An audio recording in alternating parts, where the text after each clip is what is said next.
I've been living in Thailand for the past 2 years of my life, and what I'm going to do in this video is give you a complete no BS guide on the need to knows for moving to Thailand. Whether you're moving to Bangkok, whether you're moving to the islands in the south or Chiang Mai in the north, I'm going to include everything that's important. We're going to cover how much money you need to have in your bank. We're going to cover how much money you need to make. We're going to be covering where you should live. We're going to be covering visa options. We're also going to be covering how to date when you come to Thailand. And at the end of the video, I'm going to reveal how I actually make money living out here in Thailand so that you can maybe take some inspiration from it too. This channel is not about teaching you how to make money or anything like that. I just want to share what I do, share my experience so that you can learn from it and maybe grow yourself. If you're into this sort of thing, living abroad, having adventures, then subscribe to the channel and let's jump into it. So the first big thing on your mind is likely money. I know that for me, before I was moving out to Thailand, I was always looking at my bank account wondering, do I have enough finances to actually make the full move? Am I secure enough? So I'm going to give you my recommendations based off my own experience and based off the experience of many other expats that I've met out here.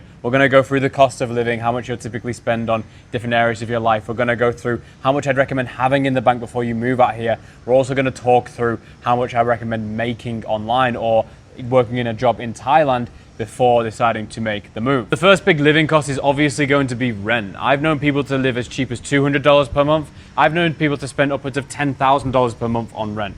Obviously, you probably don't want to be on either ends of those spectrum if you're just moving out here and trying it out. So what I would recommend and what I would budget for is around 400 to 500 USD for a simple studio apartment. I pay a little bit more in my apartment. I've never done an apartment tour on this channel. Let me know in the comments if you want that. But I pay 45,000 baht, which is about $1,200 for my place. But it's a 2-bedroom. It's really decent location, decent floor, that sort of thing. So yeah, $400-ish is what you want to budget as you're coming out here for somewhere reasonably nice in a good location. Yeah. The next big living cost is obviously going to be food and water. I probably spend between $30 and $40 a day on food. That's because I order all my meals from meal prep companies which make the food fresh. I'm spending and investing a lot into my health. You're probably thinking, oh my God, why the hell are you spending that much money living in Thailand when food's so cheap? You can definitely do it for cheaper. You can live on about $5 to $10 a day when it comes to food, especially if you're cooking and bulk buying things. Even if you are ordering on Grab, you can still do it at that cost. Okay, gyms. Gyms tend to be pretty expensive, especially if you're living in Bangkok or on one of the islands. Gyms are more expensive than what I found in England, actually. I think it's about $125 a month on the gym that I go to, Unreal Gym. It's one of the best gyms in Bangkok. It's worth every penny in my opinion. But again, I'm very invested into my health. It's a very big part of my life and my job and all of that stuff. So it's something I have a big focus on. You can definitely find cheaper gym memberships in Bangkok area or on one of the islands, but gyms that are worth going to where you'll meet other expats, I actually recommend budgeting that in and spending the $50 to $100 to even $150 per month on a really decent gym membership. One thing that I should mention that you need to be conscious of when you're coming here are banking fees. You need to get a card which doesn't have any fees when you take cash out or you pay with card somewhere. I can recommend Revolut. I personally use Revolut, but you've also got things like Chase and you've got Curve as well, which I did some research on and I believe are pretty good options if you're trying to avoid the excessive banking fees. I think my accountant did the maths on it in 2024. I think I spent something like £3,000, so about $4,000 or $5,000 on banking fees. So that's a sting, right? You don't need to be doing that. Get one of those cards. Okay, now it's getting juicy. How much money do you need to have in the bank saved up before you come out here? I would recommend having between $5,000 and $10,000 in your bank account before you come out here. That's going to cover your costs, especially if you're living on the cheaper side, for at least 4 to 6 months. And it's going to give you a little bit of a launch pad. If you're somebody who's trying to make online money or whatever, then it's going to give you that little bit of a launch pad and a little bit of space to get things up and running. That's more than enough time to start making your first bits of cash and get that bit of flow coming in. Now, in terms of monthly earnings, whether that's working a job here in Thailand or making money online like most of you probably are going to be, I would recommend making at least $1,000 per month. And I would actually recommend getting that cash flow before you come out here. In my personal opinion, you're going to have a way less stressful time if you know how to make a bit of money. You've got that proof of concept with online money or whatever, and you can kind of come here and grow and scale your income rather than it be you trying to start it with the added pressure of maybe having to fly home or be homeless in Thailand. That would be my recommendation. That's how I did it. I actually waited until I was making substantially more than $1,000 per month before I made the move out to Thailand. And I can tell you right now, it's been very, very worth it. I've seen a lot of people come out here with no income and end up having to go home because they didn't consciously get that income in place. Your money can go a long way in Thailand, but even at earning $1,000 per month, you're still not going to be living the lifestyle that you probably want to be living. So I would say that the real benefits and the real place where you'll see your money go a lot further than it would in the West is when you start earning between $2,000, $3,000, probably even the $4,000 range at a very minimum. And that way you'll start to be able to live in a more luxury condo, you'll be able to do more activities, you'll be able to go on more trips, you'll just have a lot more freedom and security. Your life will be a lot better. Okay, so when you move to Thailand, where should you choose to live? You've got so many different options. Do you go the north? Do you go the islands in the south? Do you live in Bangkok? Do you go be a little bit weird in Pattaya? Don't recommend that. But what I'm going to do now is I'm going to break down the different places and I'm going to sort of explain where's best dependent on your goals. So first, we'll start with Bangkok.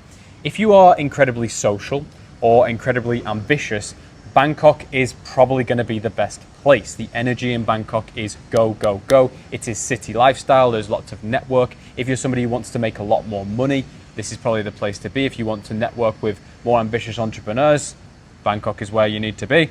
If you want a better social life, if you want to go to events and you want to go on nights out or go and play paddle with lots of different people and you're very social in that sense, then Bangkok is the perfect playground for you. It's got unlimited options. I'm hit up with every single day. I'm hit up with somebody trying to play paddle with me or inviting me to some form of dinner or cigars or some networking event. And yeah, honestly, it gets quite overwhelming at a certain point. So if you're somebody who is craving that social connection or you want to grow your business a lot, Bangkok is the place. Okay, let's talk about Phuket, because if I had to move to any island, and I'm very ambitious, I'm also very social, I would probably choose Phuket. I find it's a good balance between that social, ambitious entrepreneur lifestyle and island life. You've got some really driven people there. You've got a lot of luxury, and it is also more expensive than probably the rest of the country. And it's more expensive for a reason, because it's also very beautiful. So again, I would say that if you're somebody who does deem themselves quite ambitious, but you don't want to live in the city, then Phuket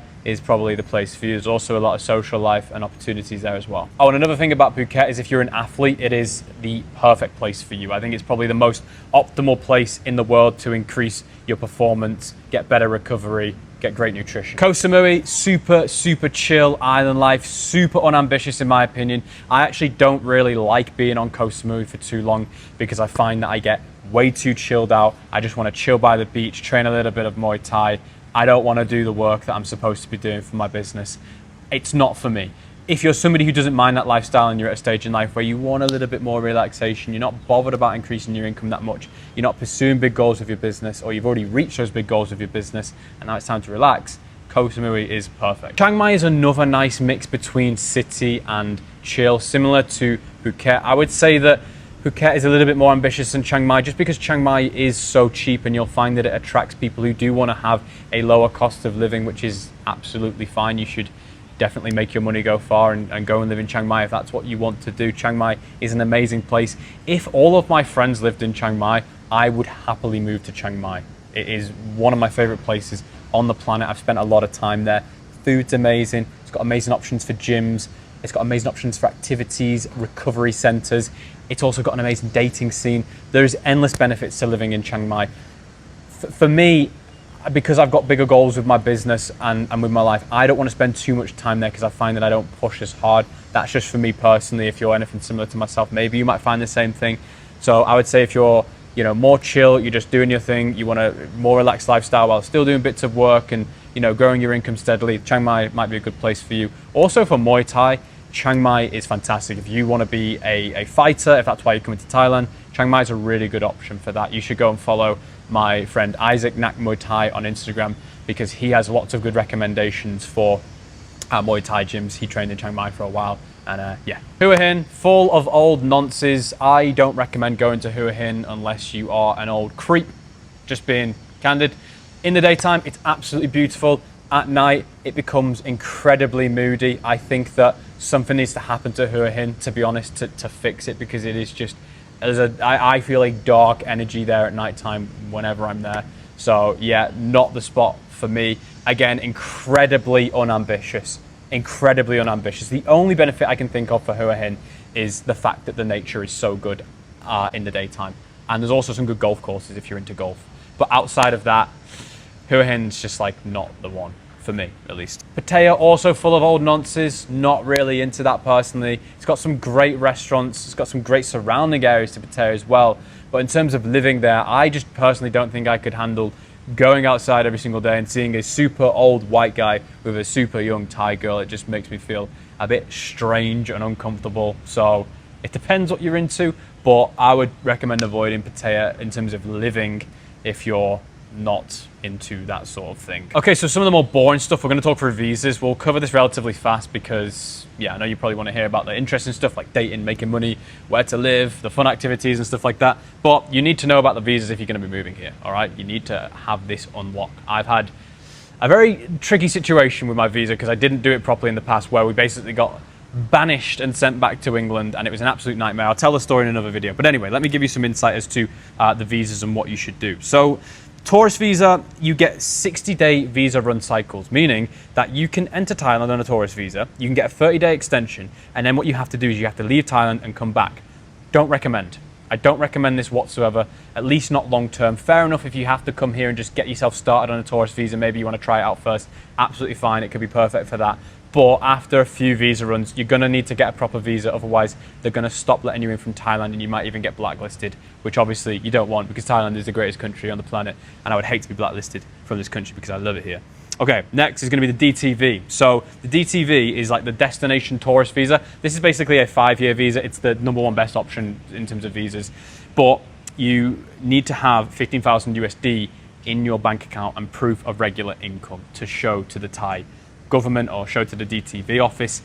Really important that you have that. DTV is what I'm on. It's fantastic. I think I have to do a check-in every 90 days or every 6 months, something like that. And that's easy. I just literally give my passport to this guy that I know. It sounds weird, but it's not. It sounds dodgy, but it's not. It's like a visa person, and basically he just goes and stamps me in, and that's it. And then I got 5 years. It only cost me $500 at the time. So if you've got the 15,000 USD and you've got a regular income as well that you can prove, then I would go for the DTV. Next, we're going to talk about the elite visa. This is there's the different visas, and they can range anywhere from 5 to 20 years, and they start at £13,000, like 16,000 USD around about. I don't know why anybody would pay that when you can just do the DTV, but I guess like if you're wanting to live here long term and you just have unlimited money, then the elite visa might be the play for you. I don't know. You've also got the retirement visa. If you're an old guy or girl, then you can get it if you're over 50. 50 is not old. 50 is not that old, don't worry. But you need proof of funds in the bank, which is 800,000 Thai baht, 24,000 USD. So basically for the retirement visa, you need to be over 50 and have $24,000 in the bank, and yeah, you get it. I don't really know what the retirement visa entails. I'm pretty sure you just get to live here forever at that point, but maybe you want to look into that yourself. I'm not a visa expert. Okay, let's move on to the important stuff. Dating. I'm not a dating expert. I'm not a dating coach. I'm also going to not just be talking about dating for men. I'm going to be talking about dating for women as well. I want to talk about what it's like dating in the different locations in Thailand, and depending on what you're looking for when it comes to dating, where you should go. So we'll start with Chiang Mai. Chiang Mai is very much a wholesome place. I find that the people there in general are just less promiscuous. So I would say that if I was looking for a long-term relationship, then I would probably go and search in Chiang Mai. I'd probably settle down there for a few months and find a nice woman. Let's move down to Bangkok. Bangkok is a little bit of a mix between it being more promiscuous and also, like, at the same time, you can find some great girls and great guys in Bangkok as well. You can find long-term relationships. I'm currently in a long-term relationship with a girl from Bangkok, and it's amazing. No complaints at all. So yeah, I would say Bangkok, you can go and be a slut, or you can not. You can find good people here. There's a good variety. You're in a massive city. I don't know how many people live in Bangkok. I don't know what the population is. Probably a lot. So yeah, you've got a lot of variety. Moving down to, like, we're not even going to talk about Pattaya or Hua Hin because I personally don't think that obviously there's going to be exceptions to the rule. I personally don't think it's the most optimal place to go and find a long-term relationship. I think there's a lot of other stuff going on there, which we're not going to get too deep into. But anyway, going on to the islands, we're going to talk about Koh Samui, we're going to talk about Phuket. When I mention Koh Samui, by the way, I'm kind of talking about Koh Phangan and Koh Tao. It's all bunched into the same sort of thing, whereas Phuket is like on the other side of Thailand, so it's a different vibe there. But let's talk about like Koh Samui first. Koh Samui, super chilled, super laid back. I would say that it's not too much of a party island, so the promiscuity of women there isn't super high. The only thing is it's a lot more westernized. So if you're looking for a man or a woman who hasn't spent much time around Western men or women, then you're probably not going to find that as likely in in Koh Samui, because a lot of the women do mix with the foreigners there, and a lot of women move there because they know that there's more foreigners there. So yeah, that's an element and something that you should be aware of as well. Moving over to Phuket, I would say Phuket can be a bit crazy, to be honest. Phuket can have a lot of party stuff going on there. To be honest, like there's a lot of weird stuff going on Phuket, similar to like Pattaya and stuff like that. But I would still say that you can find a good girl on Phuket. I would still say that like normal society kind of still operates there. It's not like full on degeneracy island. It's still like a normal spot to live. So yeah, I would say that you can definitely find women there. Okay, let's talk about actually finding a partner when you come to Thailand. You've got different options for dating apps. The two main dating apps here are going to be Bumble and Tinder. In terms of the Instagram landscape, I'll find that if you are a guy and you have a somewhat decent Instagram, you will get girls reach out to you. I've had a lot of women reach out to me on Instagram, surprisingly, which you don't get as much in the West. I feel like women are a little bit more reserved, whereas here, the culture is much more open and friendly and people want to talk to you. That includes the women in the dating market. Obviously, you've got dating apps and Instagram as one means of meeting people. The other means of meeting people would be to just go and cold approach people in the street or to meet people in person at events or in bars. Let's talk about the nightlife a little bit. So nightlife, it's pretty easy to go out and meet girls. There are many different nightclubs in pretty much every place that you go to where you're going to find women who are going to be pretty open to talking to you, and men as well. It works both ways. In terms of doing things like cold approach, especially in Bangkok, I would recommend being careful when it comes to cold approach here. I don't think Thai people or Thai women like the cold approach thing as much as a lot of foreigners think. Unless you're getting really clear signals from somebody to go and approach them, I think you got to understand that like Thai people, they somewhat have a reserved culture when they're kind of getting about their day to day. As I've learned more and more about Thai culture, I can see how weird and like sort of scary it is for them if a random foreigner goes up to them in the street and tries to just start dropping game. Every single girl that I've been with has always reported that they'll get like a weekly approach from a random guy and it scares the hell out of them. They actually don't want that to be happening. Even if it is somebody that's attractive, they still don't find it that engaging for whatever reason. Look, I'm not a woman's or dating psychologist, so I don't really know. But I would say unless you're getting really clear signals from somebody to go and approach, be careful with doing that sort of thing. I would say the most natural way to meet somebody would be at events, things like run clubs, recovery clubs, gym events. I even know people that go to a chess club, right? There's all sorts of these little things going on. So obviously, I guess this goes for anywhere in the world.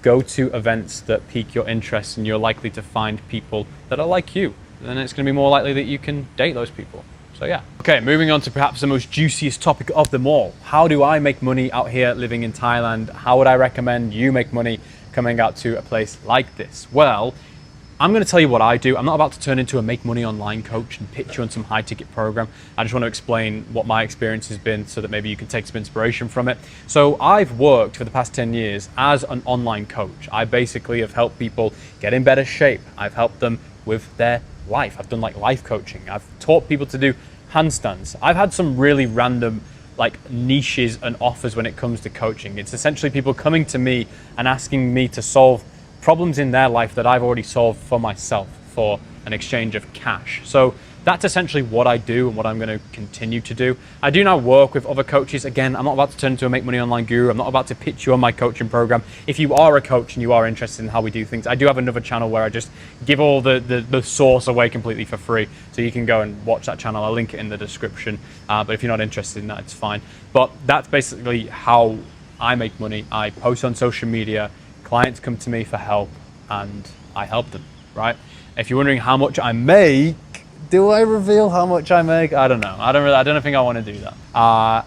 Yeah, I guess that's pretty much it. If you want more in-depth guides on certain elements that we spoke about in this video, then subscribe to the channel and I'll speak to you very soon. Appreciate you watching. Take care.